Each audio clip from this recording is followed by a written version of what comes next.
let's move on to CleanCo a little bit. And that was what we were kind of introducing with the alcohol discussion. Could you tell us a little bit about the inception of it, the idea behind it? And I know you had a lot of successful fundraising ventures at the beginning. So how the beginning journey was and how it's going now. Cool. Yeah. So I was sober for about 4 days before feeling like a superhero, right? But like, to be honest, I was coming from a pretty low base. so I was coming from feeling beaten, battered, and kind of deflated almost all of the time, where like literally if I kind of scurried up a flight of stairs quickly enough, like I would be sweating. Like tying my shoelaces felt like a bit of an effort. Like walking the dogs, I would be a bit like, like can't somebody else like, I was in a kind of really gray, dim zone in my life. Decided that to go teetotal at the time. This is 2018. And yeah, like 4 days in, 4 or 5 days in, it was like, discovering yourself almost. And I'm aware that I sound a bit like a hippie when I say that, but it was kind of like, I suddenly realized, and it was quite a quick change, that I had, more potential, that potential that I thought I had growing up as like a kind of arrogant kid, like that I thought that I kind of probably could get my hands back on that. And I was sober, I suppose, after that is when I noticed change. I put myself out in the fresh air kind of a lot more, started to train, started to run, started to fill my time differently, right? So that like the average person in the UK spends 252 hours hungover every year. That's the average person, right? So like, remember the average person probably doesn't drink very much. So, if you're an above average drinker, you could be spending 500 hours hungover each year. That's 20 days, right? So like, it's actually 21 days. So it's kind of, it's just interesting to understand that you have more time, right? You're up earlier naturally, you're kind of, you're more dialed in, you're more switched on. So I was sober for, call it 3-4 months, something like that. And I realized that, this newfound thing that I loved was also relatively detrimental to my social life. So I would still go out. I didn't find it nerve-wracking to go out. What am I going to do? I was very confident and comfortable with my decision not to drink.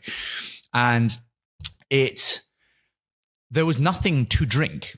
Right. So like you'd go out and people would be, there was the odd non-alcoholic beer. Non-alcoholic beer was really new, right? So there was Heineken Zero, there was Beck's Blue, and Seedlip existed, but I'd never come across it. Right. And it was kind of like, but that's it. Right. And it's kind of like, I wasn't a huge beer drinker before. I always preferred a cocktail. And essentially I just realized that there was this whopping great big gap in the market. My sister-in-law is Pippa Middleton. So my brother's married to Pippa. I went to one of their parties and, I call it a party. It's like a kind of gathering. And she said to me, would you like a non-alcoholic gin and tonic? And like my mind just went like, I'd never heard of that before. And it was like, to me, that concept, I was like, do you mean just like a tonic water with some lemon in it? And she was like, no. Like I have a non-alcoholic gin here. And I was like, what? So like it was Seedlip and I had this non-alcoholic gin and tonic and I was like, my brain just went into like crazy overdrive of like, why is this not a thing? How does this not exist? Why don't they call themselves gin? Why isn't it made with juniper? Like, why are they using peas and hay and bark? Like, what the hell? I'm going to go and make a non-alcoholic gin with juniper and it's going to be like the first of its kind. And I just went into like psycho mode, basically, of like I found my purpose basically like then and there. Didn't do any market research. Did nothing at all, right? Like other than focus myself on becoming non-alcoholic gin man, right? And like I kind of flew around the country. Sorry, I drove around the country. I flew to Ireland. I went to a bunch of distilleries, and I just said, I want to make a non-alcoholic gin. Want to make it, and a lot of people just weren't able to wrap their head around it. Others thought it was really interesting. We made a bunch of stuff that tasted like not great. It's very difficult to make a spirit taste like a spirit with no alcohol. Because like mostly what you're tasting is the ethanol, right? Like it's, which is a kind of worrying thought in itself, isn't it? There's just ethanol. Like, that's what it is. So you're just drinking ethanol, by the way. And so kind of you remove the ethanol, all of a sudden you're left with something that tastes like kind of botanically water.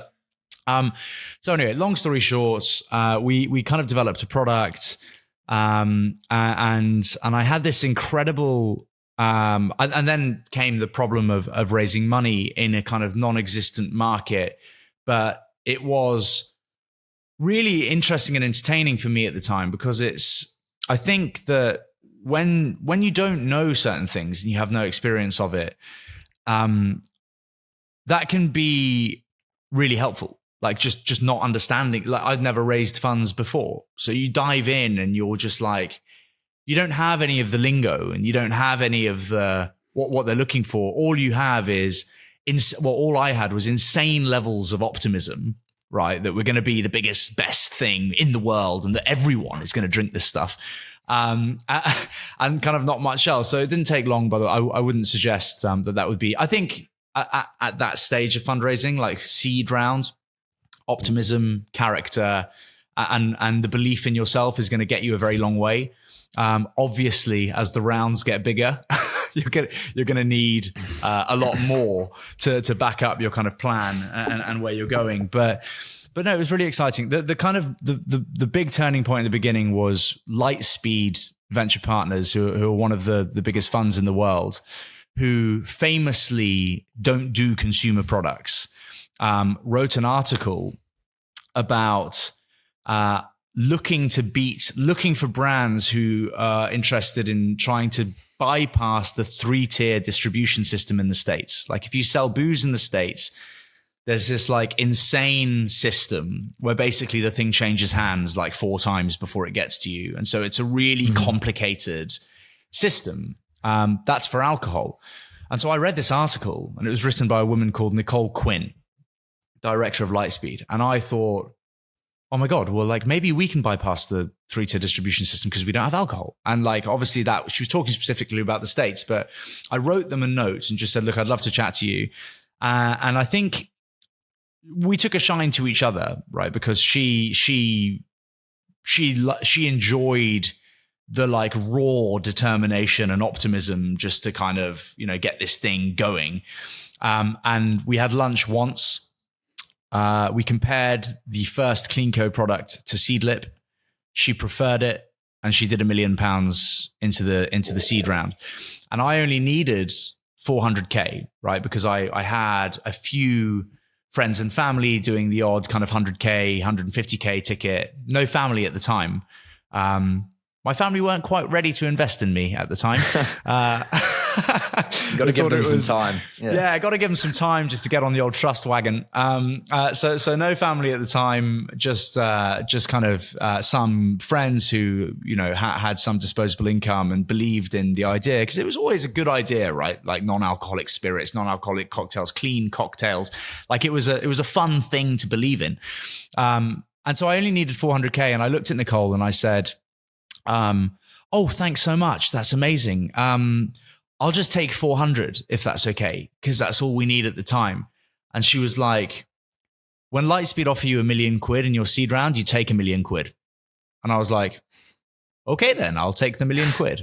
So I took the £1 million, and then we went off to the races. We got a listing with Sainsbury's, who I think at the time were just keen to explore growing the category and kind of pioneering it. They were the first players really to stock Seedlip and us. I love Sainsbury's. And just kind of see where it went. And, it wasn't long before our D2C business grew. This was right before COVID. So obviously COVID hit. Seedlip don't use influencers. I know that because I asked to be one and they said no. And then we essentially...